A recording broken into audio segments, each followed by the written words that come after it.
And you're recording, perfect. So welcome to the last week of OCSP. I just wanted to put in a shameless plug real quick for my club. So we're CUMA, the Undergraduate Microbiology Association. Some of your lovely TAs are also on the e-board, so if you want to hang out with us, you should hit us up.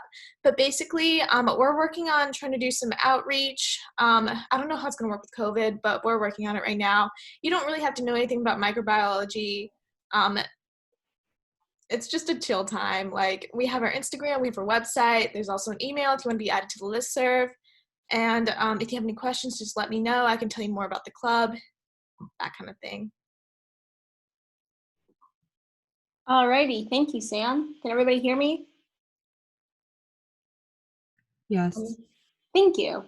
Alrighty, so as Samantha said earlier, welcome to the very last day, well, the last lecture for Samantha and I of OCSP last week. Congrats on making it this far through the course, and let's get started. So before I get into the agenda for today's lecture, I wanted to make you all aware of the testimonial and questionnaire form that we have. We're asking TAs, students, any of our students who've been watching on the recorded lectures but aren't officially in the course, please consider filling that out. It would really help us a lot to figure out the impact that we are able to make on any students in the Cornell community. It's going to be available on Canvas right after lecture. As soon as you open the modules page, it should be the first thing you see. And it will be posted in the YouTube video description below. And we're hoping to share some of your thoughts on our social media accounts. And here are our social media accounts. So if you're not following us, you should consider it.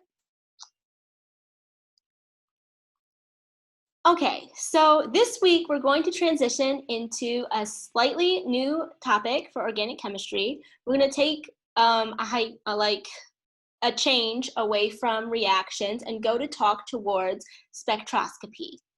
And today we're going to introduce what spectroscopy is. We're going to talk about a specific type of spectroscopy called IR spectroscopy, which I'll introduce in a minute. And we will talk about how to find locations for different functional groups on IR spectra.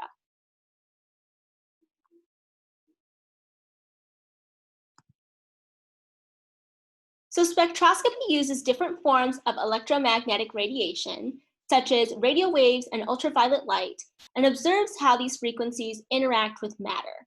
In this case, the matter is a solid product formed at the end of a reaction. Now, I'm sure throughout the course, you might have been wondering, how do we know that these reactions that we're learning about produce the products that we also learn about? Well, we can use different types of spectroscopy to demonstrate that the compounds that we have produced at the end of a reaction either are what we expected or are not what we expected. Different regions of the electromagnetic spectrum can give you different information when they're exposed to a compound, or in this case, the product at the end of a reaction.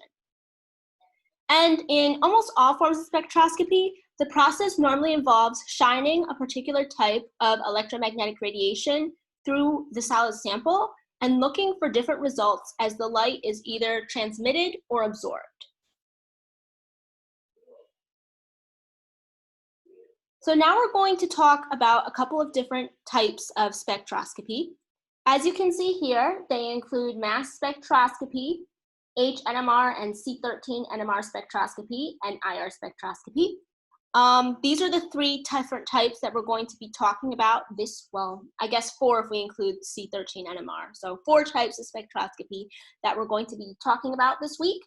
They all use different types of electromagnetic radiation, so fluorescent light, radio waves, or infrared light. And they all can give you different types of information about the solid product that you're looking at. Mass spectroscopy measures the mass to charge ratio of ions. HNMR and C13 NMR can be used to identify molecular structure and the purity of a different compound. And IR spectroscopy, which we're talking about today, identifies the presence of different functional groups. And this can be used to help determine what type of product you're looking at.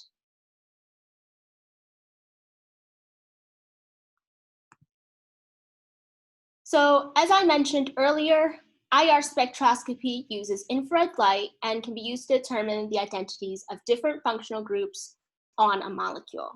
It measures molecular vibrations as the infrared light is passed through the solid sample. And the vibrations can be the bonds either stretching or bending due to the infrared light hitting them.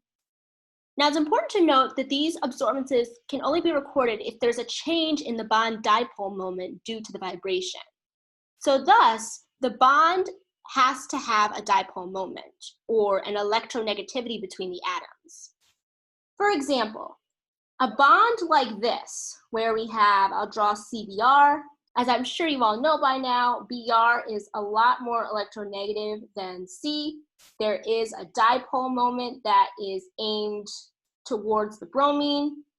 And this would be a great bond that could be identified perhaps in IR spectroscopy because we've got that dipole moment and there could be a change if we shine some some infrared light on this molecule.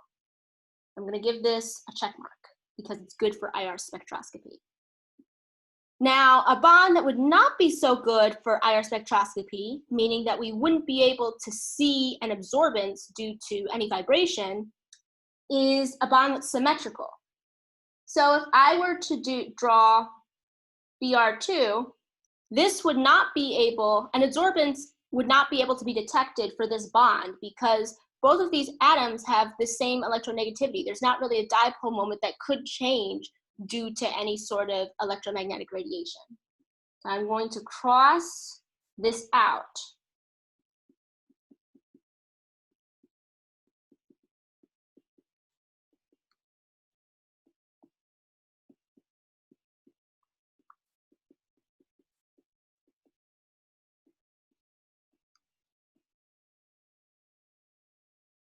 There we go. So different functional groups absorb infrared light at different frequencies. And this allows you to use the recorded absorbances to track the functional groups on the molecule. For example, let's say that we were using IR spectroscopy to determine whether a certain molecule had a carbon-bromine bond. Well, that absorbance might be seen at the same spot on any different molecule that had CBr. So if we noticed a different absorbance at that specific point, we might be able to say, oh, this molecule, this product has a CBr bond in it. When you take Chem 2510, which is organic chemistry lab, you'll be doing experiments which include many of the reactions that we've covered this summer. And oftentimes you're told to run an IR spectra of your product to determine whether you created the product you were supposed to. And my Ergo Lab TA referred to this as characterizing the product because you want to see, does this product has the characteristics that we would expect? Namely, does it have the functional groups and the bonds that we would expect?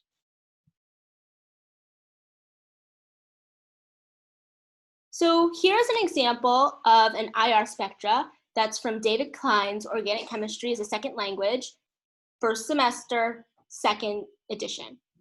So over here on the y-axis, you can see that we have the percent of infrared light that was transmitted to the compound, or that means that it's the percent of light that passed through the solid sample and was able to reach the detector.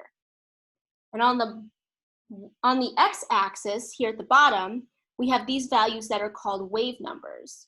And these aren't to be confused with wavelengths. These wave numbers, they're related to frequency. We're going to talk about them in a minute. So the region that is from 1600 wave numbers to 400 wave numbers is what is called the fingerprint region. So let me go ahead and draw that carefully. That's right here. And the fingerprint region is where the bends in bonds are recorded. And generally, we don't use absorbances in this region for determining what functional groups are present on a molecule in 3570 because the absorbances here are different for every single molecule, and it takes an expert eye to be able to interpret the data.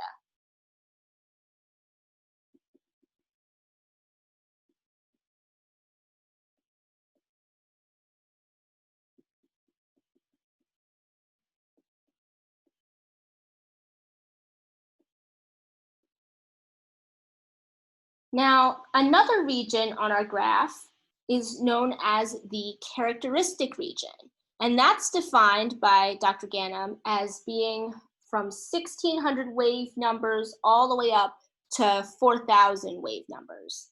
So I'll go ahead and draw this here. This is the characteristic region, and it's where absorbances due to the bonds being stretched are recorded. And this is where we normally look for absorbances related to functional groups in Chem 3570.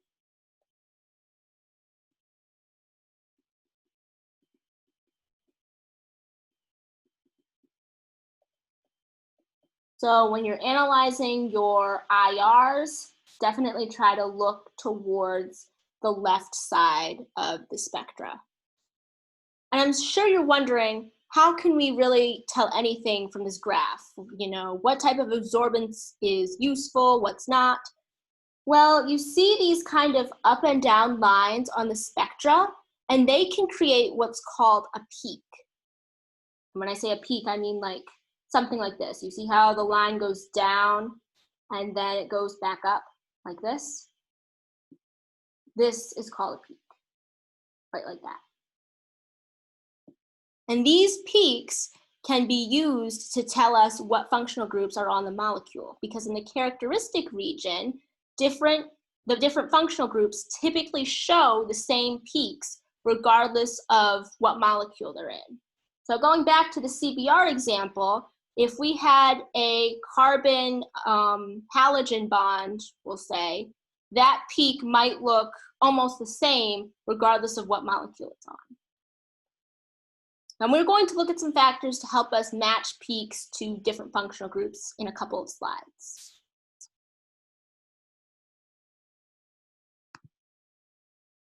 So I wanted to go ahead and just give a little bit more information about wave numbers, which are the units on the x-axis for IR spectroscopy. Wave numbers are equal to the frequency of light divided by the speed of light. So I'm going to go ahead and draw frequency of light divided by the speed. The units, as you can probably see here, are cm minus 1. Pick a lighter highlighter. And wave numbers are directly proportional to frequency. So a wave number of 400 cm minus 1 all the way over here, this represents a greater frequency of light that was absorbed than a wave number of 400. So I'll write that here. High wave number equals high frequency. Now, before we go on, are there any other questions about anything that I've discussed so far?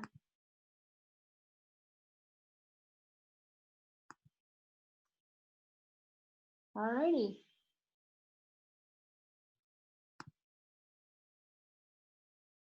So as mentioned before, the goal at looking at an IR spectra is to be able to determine the identity of different functional groups that are on the molecule. And we use the different absorbance peaks to help us do this. Remember, most of the important peaks are found above 1600 wave numbers, so right past this point here. And now we're going to go ahead and talk to you guys about 3 important characteristics to identify peaks that include wave number location, shape, and intensity for the peak. And I will go ahead and try and pass this over to Samantha if she's back in lecture. Yay, she's here. I'm here. Can everyone see this? I'm gonna guess it's a yes. I'm finally in Ithaca, so I'm no longer lecturing at 8 a.m. Yay me. Only took 7 weeks. But yeah, now we're going to be going into some of the factors that you want to think about when you're looking at your IR spectra. And so, like Sydney mentioned earlier, different functional groups tend to absorb different frequencies of infrared light. You can like very easily find these absorbances on Google. I think we're also providing you, probably in tabular form, a list of those and like how to use them, and your study group leaders will go over that, so don't worry about that. I will also be very briefly going through some of the most important ones, in my opinion, a couple slides from now. And so the point of wave number location is generally you can look out over IR spectrum you have. For example, if you were to do some kind of lab in Chem 2510 and you get a product and you're not sure what the product is, you can do an IR spec on it, and then you'll come up with this graph like Cindy was talking about. And so you can find basically the most important peaks and decide what functional group those are, and based on that, what kind of molecule you have. So for example, if we happen to know that a carbonyl, and I'll go over this in a second, so C to O double bond is going to be between 1600 and 1850. We can look, for example, on our IR spec and say, okay, is there a peak there? Not really. You're going to see that these big guys are the peaks. These little nub things, not so much. And so if we were looking for a carbonyl in our product and we got, for example, this graph, we'd say, okay, well, we probably didn't make our product because it doesn't look like there's any kind of peak right here. Does that make sense to everyone? And so while you don't really have to memorize all the values on the charts with regard to wave number, Sydney thinks is a good idea, and I agree with her that it's sometimes nice to know in general where your different peaks are, because that'll save you some time on your exam.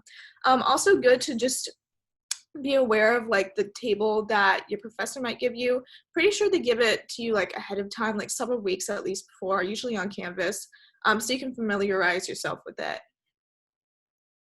And so now we're going to be moving on to our second factor, which is going to be peak shape.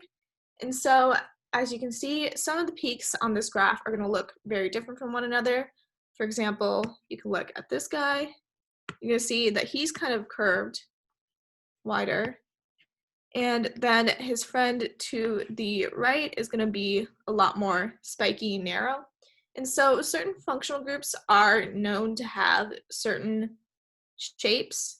And so, for example, alcohol groups tend to be broader, whereas CH bonds that are sp3 hybridized tend to be way more narrower. And I'll go over this again, so don't be super worried if this doesn't make sense. But another reason why peak shape, for example, is helpful is that if you were doing your IR spec in OrgoLab, sometimes your graphs don't come out as nice looking as like the ones in the textbook, as you can imagine. And so if you had like a peak, let's say just in between these two, like maybe, I don't even know what this is like 3250, and you're like, okay, well, I can't really tell what that is. Like maybe it's an alcohol, maybe it was supposed to be a CH, but I'm not really sure. You could always look at the shape and be like, okay, well, maybe it looks a little broader than what I would expect. So maybe it was supposed to be an alcohol and my graph just looks a little bit whack. Also, if you just happen to forget where certain functional groups are with regards to wave number, it's always nice to be able to use shape as kind of like a second indicator of what kind of functional group it might be. And so, oh, let me forget something. So, for example, like I said, I'm just going to summarize it up here. OH groups tend to be smoother. CH and some other groups tend to be spikier.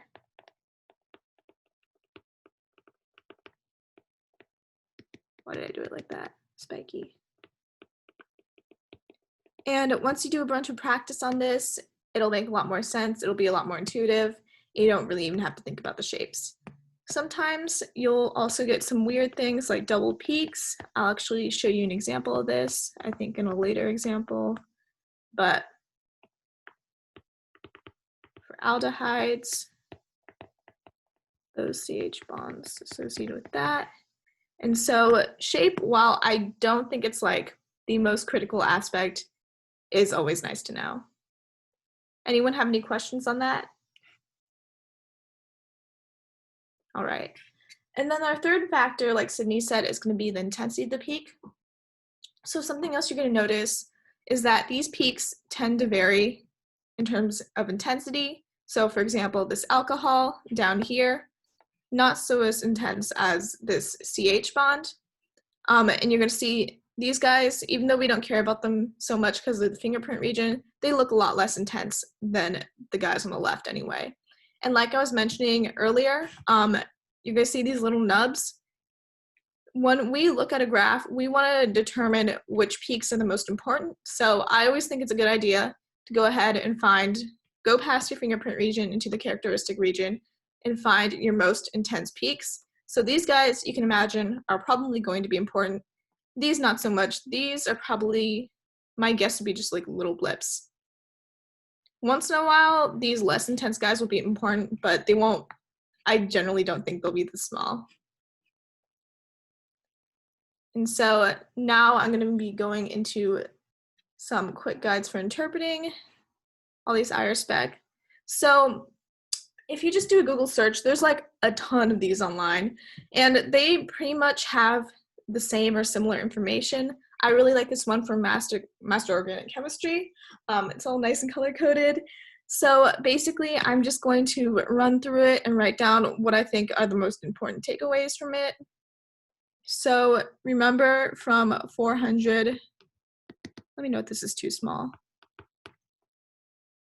400 to 1600-ish, it's going to be your fingerprint region.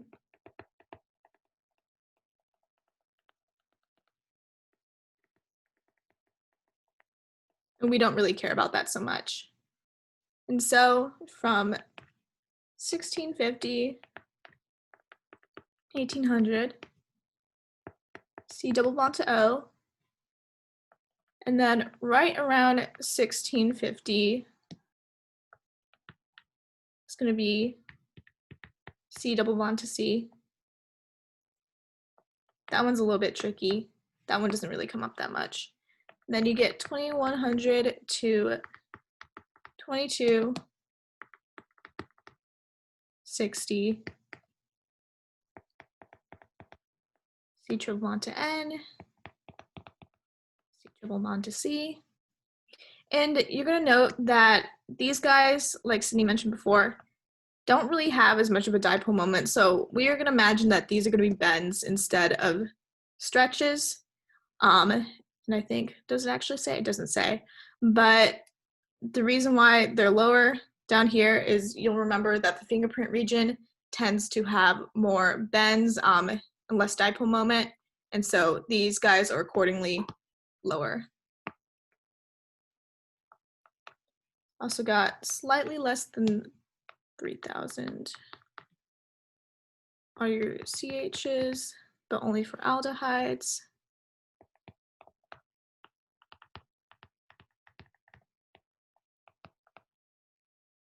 Those are the ones with double peaks.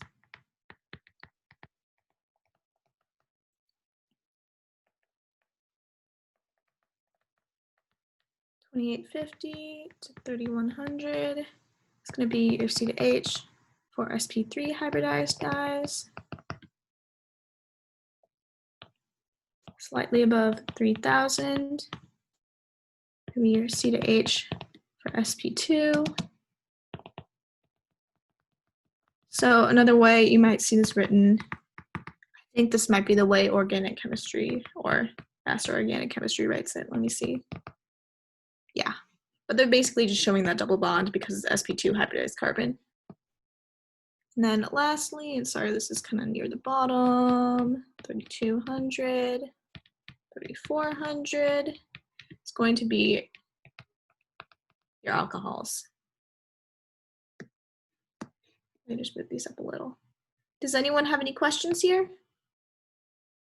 Would we need to memorize these for like an exam or anything? I wouldn't memorize them. I think once you do a bunch of problems, you tend to remember where generally they are. I mean, like if you happen to have time, it probably would save you time on an exam, but none of us really have time for that. So I wouldn't unless you you have like tables and such that your professor is going to give you. So you should be able to find these again. I think it's a good idea to look at the table before you take your exam, because I know sometimes like different professors will use different tables of information. And so sometimes looking at it for the first time on an exam, you might be like, what the hell is it saying? Like, even if you know what the values are, sometimes it's just weird to read how other people arrange their information. Does that sort of help? Yeah. Anyone else have any questions before I move on? Okay, so now I'm going to be doing some practice. And so all I did was just rewrite the table and then plop it over here so you guys can see it. And so what we want to do first, like I said, when we look at an IR spec, is we want to find the most important peaks. And so can you guys see these numbers at the bottom? I know they're kind of small. Someone just, thank you. And so, yeah, 4,000, 3,000, 2,000, 1,000, that kind of thing. And so remember that your fingerprint region is going to be from where to where? Does anyone remember? 400 to 1,600. Exactly. Thank you, Jane. So I'm just going to take off. That was close enough. I tried. So all this is fingerprint region. Don't really care about it. We're going to ignore it for now. And so now we're going to look at some of our peaks. I'm going to go ahead and do these for you guys since the numbers are kind of small. But you're going to see there's this little peak down here at, I'm just going to say around 3,000-ish. And then there's these kind of double peaks right here at just under, I'm just going to say just under 3,000. It's also this guy. I'm going to label him in blue at around, I'm going to guess like 1730. And so now that we've labeled our most important peaks, ignoring the fingerprint region again, we want to try to determine what they are. So does anyone want to take a stab at any of these, given what we know over here?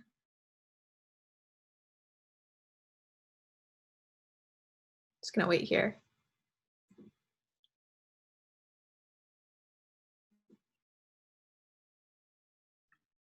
The one at 1330 might be a C double bond to an O.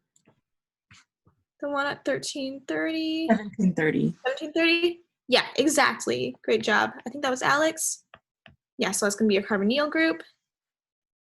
The one at about 3,000, this one's kind of tricky, but I'm gonna go ahead and say it's a C, it's an H, and it's sp3. One of the tricky things about IR spec is sometimes you're gonna see that things will overlap a little bit and you kind of have to just use your best judgment. You can always, if I were, for example, to think, oh, maybe this isn't sp3 hybridized, maybe it was the sp2, I can always change it to sp2 and then just reassess my answers. Generally, though, this CH bond sp3 hybridized is going to be pretty common. So when all else fails, I usually just assume it's that. And then this guy right below 3,000 is actually going to be an aldehyde, or rather the CH associated with an aldehyde. Because if you remember, you're gonna have these two peaks. I call them double peaks. And a lot of the time, those will be at the same or very close in intensity. You're gonna see that these guys are about the same. And if you remember, an aldehyde looks like this. And so the C to H bond I'm talking about is just going to be this guy. And so now we want to look at our options for answers. So a lot of the times on exams and also in Sapling, what will happen is they'll give you a graph and they'll give you a bunch of answers and you have to choose one. And so we basically just want to do process of elimination. So we know we have this CDH sp3 hybridized carbon. Don't think that'll be very helpful. It looks like a lot of these guys have sp3 carbons. We have an aldehyde, which should be pretty helpful. So we're going to go ahead and, because of the aldehyde, get rid of everyone who doesn't have a double bond to an O. Looks like all those guys. And what else? We have C double bond to O and aldehyde. And so given these two things, what do you guys think it is? 2-butanone or 2-methylpropanol?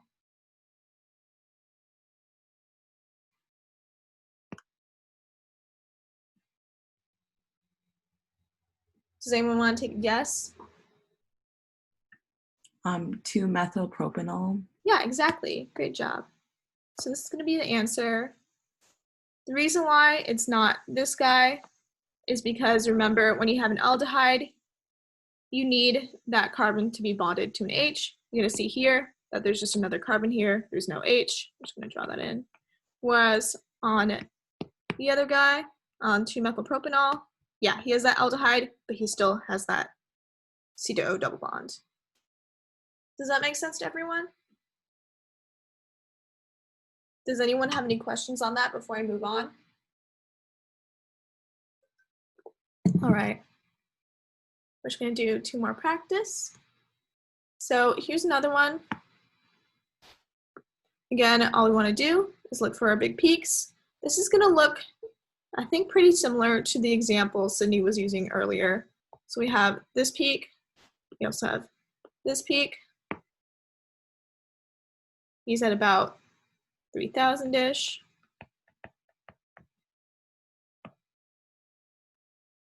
I'm going to go ahead and tell you that's just CH sp3 hybridized. Does anyone want to guess what this broad peak is?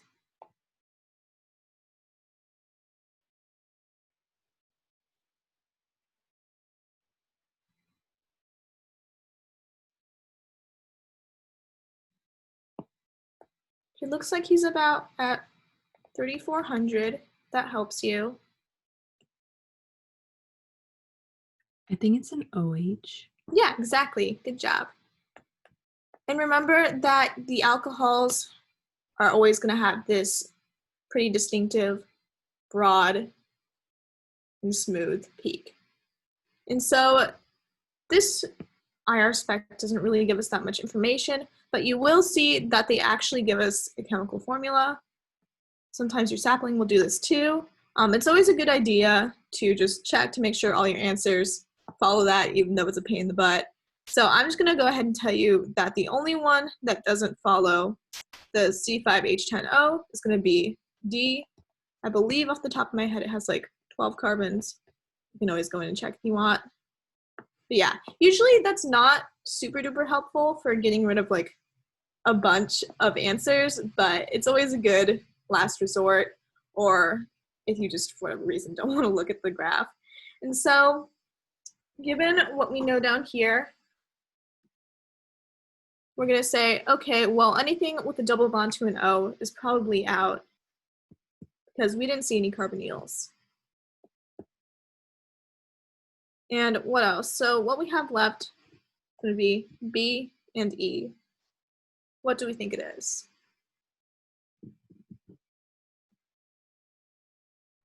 E? Yeah, exactly. It's going to be E. Because if you remember, we have this alcohol up here. We found that there was an alcohol down here.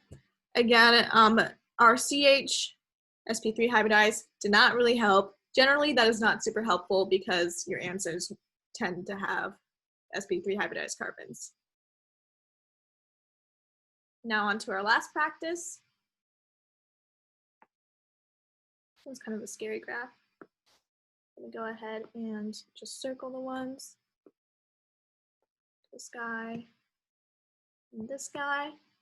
And so you're going to notice that this graph is different from the ones we were working with before, in that you have this pretty intense peak pretty close to the fingerprint region. Like I think it's at about 1650, which would be my guess. So we're actually going to consider it, but it is kind of on thin ice. So this guy's at around 3,000 again. You can probably guess what it is. C to H, SP3. This guy just above 3,000.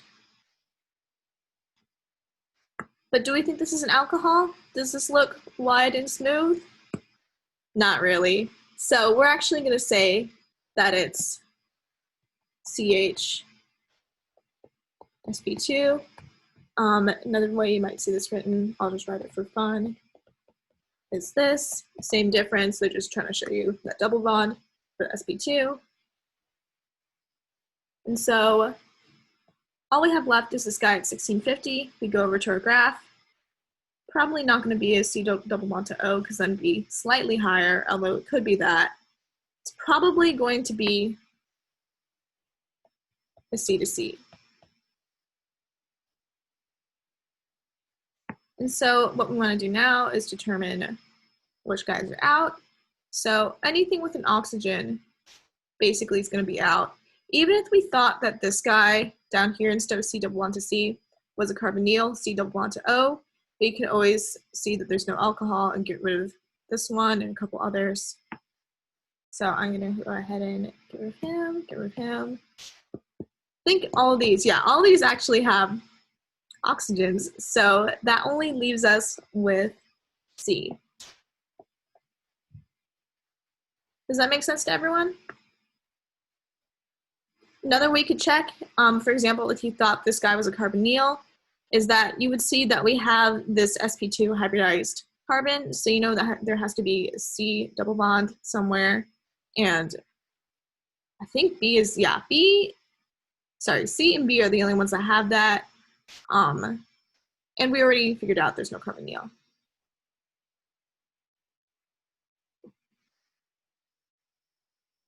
And that was the last slide. Please let me know if you have any questions or if you want me to go back to anything. These will also be posted online as usual, so don't be worried about like drawing all the crazy graphs.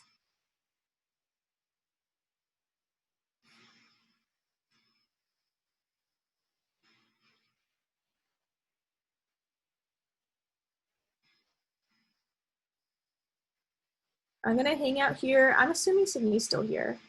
I'm gonna hang out here for a few more minutes until like, let's just say like 11:45 if you have any questions.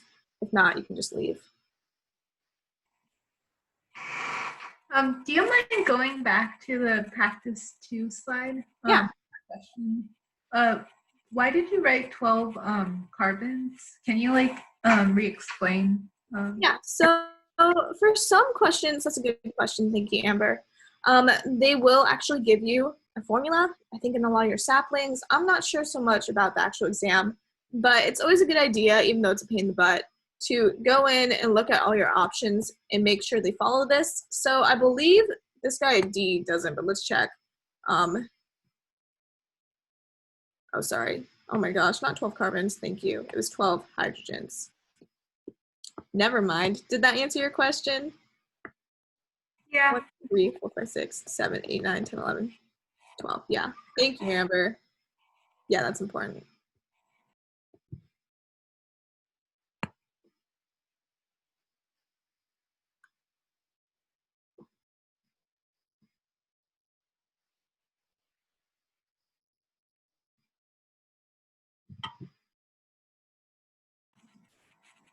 Also, I have a question about the slide that Sydney went over. I guess it was on wave numbers and the frequency of light and speed of light.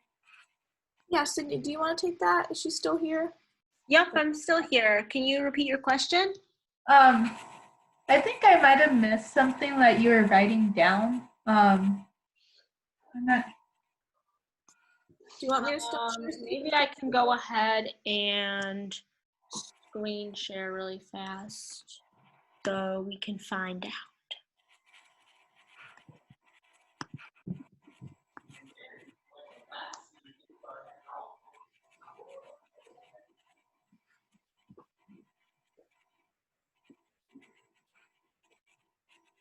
There we go. Alrighty, it was this slide, right? Oh, yeah, it was the bottom, like high wave numbers, high frequency. Yeah, so wave number and frequency are directly proportional to each other. Another way I could write this equation is I could say wave number is equal to frequency times 1/c. So I guess that makes it clearer that wave number is directly proportional to frequency and indirectly proportional to the speed of light. Oh, okay. Yeah, I'm good with that now. Thank you. Did that make sense? Yeah.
Does anyone have any more questions before I end it? We're at 45 right now. All right. See you guys later. If you have any questions, you can always come to office hours or, of course, email us.